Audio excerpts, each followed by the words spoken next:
மகாத்மா காந்தியுடைய சத்திய சோதனை புக்ல அவர் தன்னுடைய ஒரு அனுபவத்தை எழுதியிருக்காரு. என்னன்னா, ஒரு நாள் அவர் சிறைச்சாலையில இருக்கும்போது அவருக்கு ஒரு கனவு வந்திருக்கு. என்னன்னா, தன்னுடைய தாயை அவர் கொலை செய்வது போல ஒரு கனவு அவருக்கு வந்திருக்குது. என்னடா, நமக்கு போய் இப்படி ஒரு இன்சியான ஒரு கனவு வந்திருக்கு, என்னுடைய தாயை நான் எப்படி கொலை செய்ய முடியும், எப்படி இப்படி ஒரு கனவு வந்தது அப்படின்னு யோசிச்சுட்டு இருந்திருக்காரு. அப்போ ஜெயிலர் வந்திருக்காரு. ஜெயிலர் கிட்ட இவர் கேட்டிருக்காரு, இன்னைக்கு ஜெயில ஏதாவது புது விஷயம் நடந்ததா, இன்னைக்கு என்ன நடந்தது அப்படின்போது, புதுசா ஒன்னும் நடக்கல, இன்னைக்கு சமையல்காரன் வரல, அதனால ஒரு சமையல் கைதி ஒருத்தர் இருக்காரு, அவரு சமையல்காரரு, அவர் தான் இன்னைக்கு சமையல் பண்ணாரு அப்படின்னா, அவர் என்ன தப்பு பண்ணிட்டு இந்த தண்டனைக்கு வந்திருக்காருன்னா, தன்னுடைய தாயை அவர் கொலை செய்துட்டு வந்திருக்காரு. தாயை கொலை செய்துட்டு வந்த ஒரு மனிதன் சமைக்கும் போது தன்னுடைய தாயை நம்ம கொன்னுட்டோன்ற குற்ற உணர்வோ இல்ல தன்னை தாயை தான் கொலை செய்த அந்த சம்பவத்தையோ நினைச்சுக்கிட்டே சமையல் பண்ணதுனால அந்த சாதத்தை நான் சாப்பிட்டு அது எனக்குள் எண்ணமாக கனவாக வெளிப்பட்டது. அவனுடைய எண்ணம் எனக்குள்ள அவன் சமைச்ச சமையல் மூலமா கனவாக வெளிப்பட்டது அப்படின்னு சொல்றாரு. ஒரு எண்ணம் எந்த அளவுக்கு போகுது பாருங்க. இப்போ நம்ம என்ன பார்த்துட்டு இருக்கோம் தொலைக்காட்சியில, கணவன் மனைவி ஒழுங்கா வாழக்கூடாது, அப்படியே ஒழுங்கா வாழ்றவங்க கர்ப்பமாக கூடாது, அப்படியே கர்ப்பமான அது, இப்படி போயிட்டே இருக்குங்க. இப்படிதான் போயிட்டு இருக்கு ஒவ்வொரு தொலைக்காட்சி தொடரும். இது தெரிஞ்சோ தெரியாமலோ நிச்சயமா நம்ம வாழ்க்கையில பிரதிபலிக்கும். என்ன, நீங்க தொலைக்காட்சி தொடர்ல நீங்க நடிச்சிருக்கீங்க, நீங்களே அதை பத்தி பேசலாமா அப்படின்னு சொல்லி நிறைய பேர் கேட்டிருக்காங்க. ஒரு விஷயம் நம்ம பண்ணிட்டு இருக்கிறது நம்ம சுயநலத்துக்காக, பணத்துக்காக நம்ம பண்ணிட்டு இருக்கும் போது அது அடுத்தவங்களுக்கு பாதிப்பை ஏற்படுத்துது, உளவியல் ரீதியாக பாதிப்பு தருது அப்படின்ற போது அந்த தவறை நிறுத்திடணும் அப்படின்றதுல நான் ரொம்ப உறுதியா இருந்தேன்.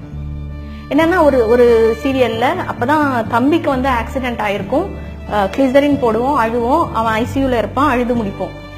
இந்த செய்தியை கேட்டு அம்மாக்கு ஹார்ட் அட்டாக் வந்துரும். அதே ஹாஸ்பிட்டல் அட்மிட் பண்ணிருப்பாங்க, ஐசியூல இன்னொரு பெட்ல அம்மா, அதுக்கு கிளிசரின் போடுவோம், அழுவோம். இந்த ரெண்டு செய்தியும் கேட்டு அக்காவுக்கு அபார்ஷன் ஆயிடும், அவளை இன்னொரு ஹாஸ்பிட்டல் எடுத்துட்டு போயிட்டு இருப்பாங்க பரபரப்பா.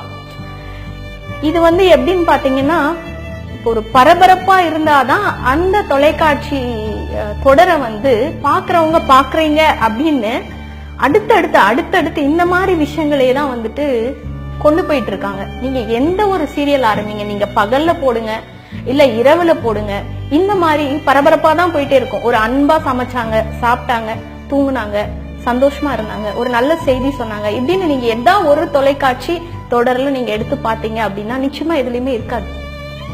வர்த்தக ரீதியாக பணம் சம்பாதிப்பதற்காக உங்களுடைய பொழுதை பணமாக ஒருத்தங்க மாத்திக்கிட்டு இருக்காங்க. இதுதான் தொலைக்காட்சி தொடர். இந்த உண்மைய ஒரு கட்டத்துல எல்லாரும் புரிஞ்சுக்கிட்டு தான் ஆகணும். பாம்பு பற்றி போட்டா குழந்தைங்க எல்லாம் பாக்குறாங்க, அந்த பாம்பு அழகா இருந்ததுன்னா இளைஞர்கள் எல்லாம் சீரியல் பாக்குறாங்க அப்படின்னு பாம்பு பத்தி போட்டுட்டு இருந்தாங்க. பேய் வந்தா குழந்தைங்க எல்லாம் பாக்குறாங்கன்னு பாம்பு பேய் ஒன்னா வச்சு ஒரு தொடர் வர ஆரம்பிச்சிருச்சு. ரொம்ப வேதனைக்குரிய விஷயங்க இது. இப்போ தூங்குறதுக்கு ஒரு அட்லீஸ்ட் ஒரு மணி நேரத்துக்கு முன்னாடி வரைக்கும் நம்மளுடைய மனநிலை எப்படி இருக்கு அப்படின்றது நம்ம தூங்க போற அந்த ஆழ்ந்த தூக்கத்துக்கு ரொம்ப முக்கியம். ஏன்னா ஆழ்ந்த தூக்கத்துலதான் நம்மளுடைய ஆரோக்கியம் இருக்கு அப்படின்னு மருத்துவ உண்மைகள் சொல்லும் போது, நம்ம கடைசியா தூங்க போகும்போது பண்ற வேலை என்ன, இந்த சீரியல் முடிஞ்சது டிவி ஆஃப் பண்ணு படு.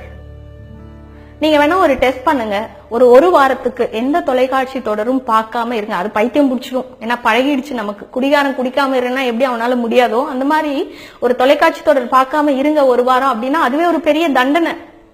ஆனா அந்த மாதிரி இருந்துட்டு உங்களுக்கு எப்படி இருக்கு உங்க வாழ்க்கை, உங்களுடைய மனநிலை எப்படி மாறுது அப்படின்றத ஒரு தடவை நீங்க டெஸ்ட் பண்ணி பாருங்க.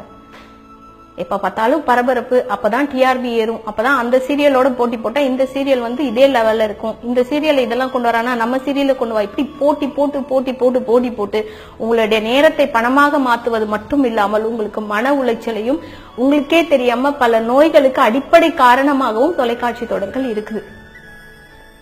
இத ஒரு மருத்துவர் சொல்ல வேணாம், பாதிக்கப்பட்டவங்க சொல்ல வேணாம், இந்த துறையில இருக்க நான் சொல்றேன். இப்ப இதனால எனக்கு பிரச்சனை வருமா? நிச்சயமா வரும். ஆனா உங்களுடைய ஆரோக்கியம் இதுல இருக்கு அப்படின்ற போது யாராவது ஒருத்தர் இந்த உண்மையை ஒரு இடத்துல உடைச்சுதான் ஆகணும். எனக்கு தெரியல, இதை கேட்கறதுனால நீங்க அந்த அந்த பழக்கத்திலிருந்து வெளியே வருவீங்களா இல்லையா அப்படின்றது தெரியாது. ஆனா உங்களுடைய ஆரோக்கியம் கெடுவதற்கு இது ரொம்ப முக்கியமான காரணமாக இருக்கு. தூங்குறதுக்கு கொஞ்ச நேரத்துக்கு முன்னாடி வரைக்கும் நம்மளுடைய மனநிலை எப்படி இருக்குன்றது ரொம்ப முக்கியம். இது ரத்த கொதிப்பு, சர்க்கரை, நீரிழிவு நோய், இந்த மாதிரி பல விஷயங்களுக்கு இது காரணமாக இருக்குது. இது உளவியல் ரீதியாக நிரூபிக்கப்பட்டிருக்குது. இங்க இல்ல, வெளிநாடுகள்ல நிரூபிக்கப்பட்டாச்சு. இன்னும் நம்ம ஊர்ல அந்த அளவுக்கு விழிப்புணர்வு வரல. பாதிப்பு அதிகமாகும் போது கூட நம்ம கண்டுபிடிக்க மாட்டோம். இதனாலதான் நம்ம வீட்டு பெண்களுடைய ஆரோக்கியம் கெட்டுட்டு இருக்கு அப்படின்றத நம்ம கண்டுபிடிக்க போறது இல்ல. சோ புரிஞ்சுக்கலாம், கட்டாயமா பார்க்கலாம். பட் ஒரு லிமிட். எப்ப பார்த்தாலும் இதுல கற்பழிப்பு, இல்ல கருச்சிதைவு, இல்ல கொலை பண்ணிடலாம், எப்படி கொலை பண்ணலாம், அவனை எப்படி அழிக்கலாம், இவளை எப்படி அழிக்கலாம், இப்படியே இந்த மாதிரியே யோசிச்சுட்டு இருக்கக்கூடிய ஒரு கூட்டத்தை வீட்டுக்குள்ள வச்சுக்கிட்டு அவங்க என்ன திட்டம் போடுறாங்க, அது ஜெயிக்குமா, அதை நம்ம பார்க்கலாம் அப்படின்ற ஒரு ஆர்வம் நமக்குள்ள வருது பாத்தீங்களா? பெரிய மனநோய் அது.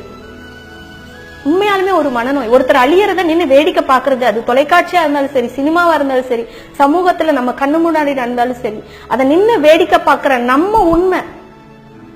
அது நாடகமாக இருக்கலாம், அது நடிப்பா இருக்கலாம், அதை வேடிக்கை பார்த்துட்டு இருக்கிற நம்ம உண்மை, அது நமக்குள்ள ஏற்படுத்தக்கூடிய பாதிப்புகள் உண்மையா நமக்கு நடக்க போறது.